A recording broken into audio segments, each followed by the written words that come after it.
చార్ధామ్ అమర్నాథ్ యాత్రలపై నీలి నీడలు ఎందుకు అలుముకున్నాయి? యాత్రలో ఎంతమంది చనిపోయారు? ఇప్పుడున్న పరిస్థితులు ఏమిటి? ఇకపై యాత్ర సజావుగా సాగుతుందా?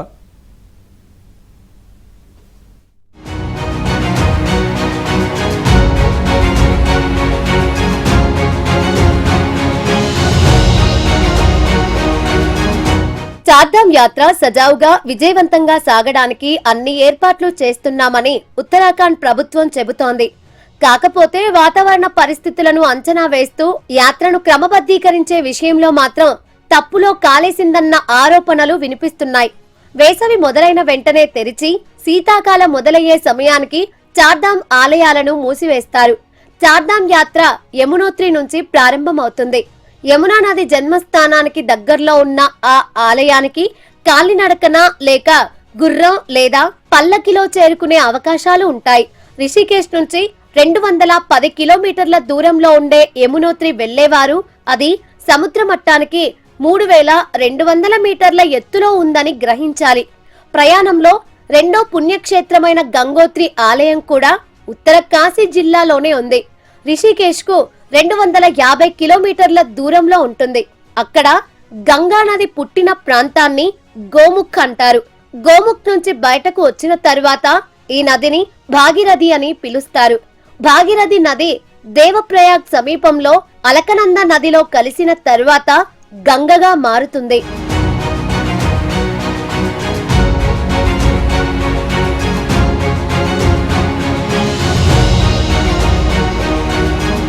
కేదార్నాథ్ ఉత్తరాఖండ్ లోని రుద్రప్రయాగ్ జిల్లాలో ఉంటుంది.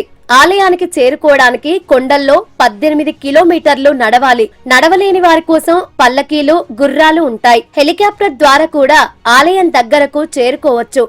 మందాకిని నది కేదార్నాథ్ ఆలయం సమీపంలో ప్రవహిస్తుంది. చార్ధామ్ యాత్రలో చివరిది బద్రీనాథ్ ఆలయం. సముద్ర మట్టానికి 3100 మీటర్ల ఎత్తులో ఉంది. హిమాలయ పర్వత సానువుల్లో అలకనంద నది ఒడ్డున ఉంది.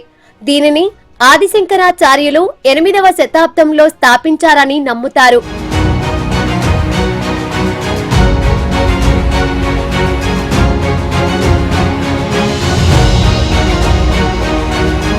చార్ధామ్ యాత్రకు బయలుదేరే వాళ్లు వాతావరణ సమాచారాన్ని ముందుగా తెలుసుకోవాలి. కొండ చర్యలు పడే ప్రమాదం ఉన్న ప్రాంతాలకు వెళ్లినప్పుడు విపత్తు స్పందనా దళాలు ఎక్కడున్నాయో తెలుసుకోవాలి.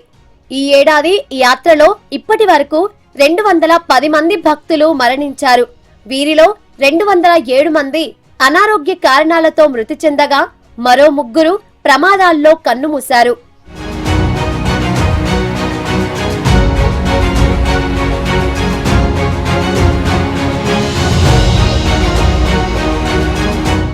చార్ధామ్ యాత్ర రూట్లను నిత్యం పర్యవేక్షిస్తూ ఉండాల్సిందే. లేని పక్షంలో ప్రకృతి వైపరీత్యాల కారణంగా ఉపద్రవాలు, ప్రాణ నష్టాలు ఖాయమని అధికారులే అంగీకరిస్తున్నారు.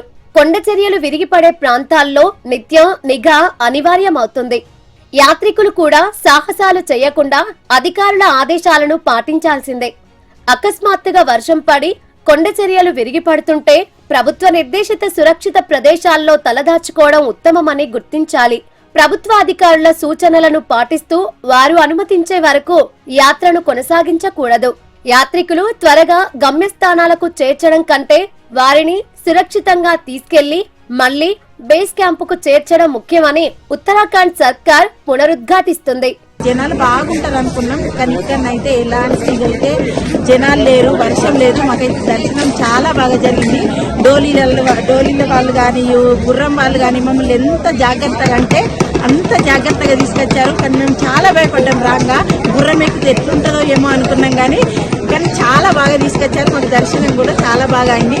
ఇక్కడ ఎలాంటిదైతే అట్లుంది ఇట్లుంది అని అంటుంది, కానీ ఇట్లా ఎలాంటిది లేదు. చాలా మంచిగా ఉంది, చాలా బాగుంది. ఆ కేదారేశ్వర స్వామి ఆశీర్వాదం మాకు మీకు ఎల్లప్పుడూ ఉండాలని పూర్తిగా కోరుకుంటున్నాను. ఇప్పుడు కూడా చార్ధామ్ యాత్రలో అడపాదడపా భారీ వర్షాలు కురుస్తూ ప్రయాణానికి ఆటంకాలు కలిగిస్తున్నాయి. ఈ వారాంతం వరకు వర్షాలు కొనసాగుతాయని ప్రాంతీయ వాతావరణ కేంద్రం ప్రకటించింది. కాసేపు నిర్మలమైన ఆకాశం కనిపిస్తుంది. అంతలోనే మబ్బులు పట్టి భారీ వర్షం పడుతుంది. దీంతో రోజువారీ యాత్రికుల సంఖ్య క్రమంగా పడిపోతోంది. ఒక దశలో పట్టుమని 10 మంది యాత్రికులు కూడా కనిపించడం లేదు. కైలాసంలో ఉండేటువంటి ఒక పరమాత్ముడు హిమాలయ పర్వతానికి వేంచేసి స్థిరమై ఉన్నటువంటి ఒక సంకల్పంతో ఏ తపస్సు చేయాలని వచ్చినాడు అటువంటి దివ్యధామం కేదారేశ్వరం సాక్షాత్తు జగన్మాత యొక్క పుట్టినిల్లు.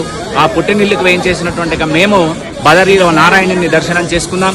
అక్కడి నుంచి డోలీ ద్వారా ఎటువంటి ఇబ్బందులు లేకుండా డోలీ వాళ్ల చేత గాని మరియు గుర్రాలు ఎవరైతే నడుపుతున్నారో వాళ్ల చేత కానీ ఎటువంటి ఇబ్బందులు లేకుండా అద్భుతమైనటువంటి రీతిలో ఉదయం 7 గంటలకు ప్రయాణం సుమారు కొనసాగించాం.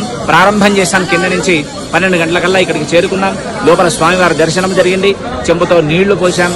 లోకమంతా సుభిక్షంగా ఉండాలనేటువంటి సదుద్దేశం చేత సాక్షాత్తు శంకరాచార్య స్వామి వారు సమాధైనటువంటి ఒక స్థలం మరియు భీముడు పెట్టినటువంటి ఒక శిల భీమ్ శిల అని ఇక్కడ అద్భుతమైనటువంటి రీతిలో కళాఖండాలు ఉన్నాయి. हमें विश्वास है केदारनाथ के सामने हम लोग जो मांगता है आदमी लोगों को सब कुछ मिल जाता है. इसलिए हम लोग कम से कम 1600 किलोमीटर की हम लोग आसपास वहीं से हम लोग इधर में आया है. हम सोनपराग से हमें जो गौरीकुंड है गौरीकुंड से हमें यहाँ तक कम से कम 18 किलोमीटर हम यहाँ से पैदल आया है. पैदल आने के बाद में बहुत हमको కొండ చర్యలు విరిగిపడిన వెంటనే క్లియర్ చేసేందుకు వీలుగా ఇరు జిల్లాల్లోని అన్ని శాఖల అధికారులు అప్రమత్తంగా ఉంటున్నారు. యాత్రికులు ప్రయాణించే రూట్లలో 50 వాహనాలు ఉంచి బండరాళ్లను తొలగించే చర్యలు చేపడుతున్నారు. ప్రభుత్వం ఎన్ని చర్యలు తీసుకున్నా యాత్రికులు ఎప్పటికప్పుడు వెదర్ అప్డేట్స్ చూసుకొని తమ ప్రయాణాన్ని కొనసాగిస్తేనే సురక్షితంగా ఉంటారని గుర్తించాలి.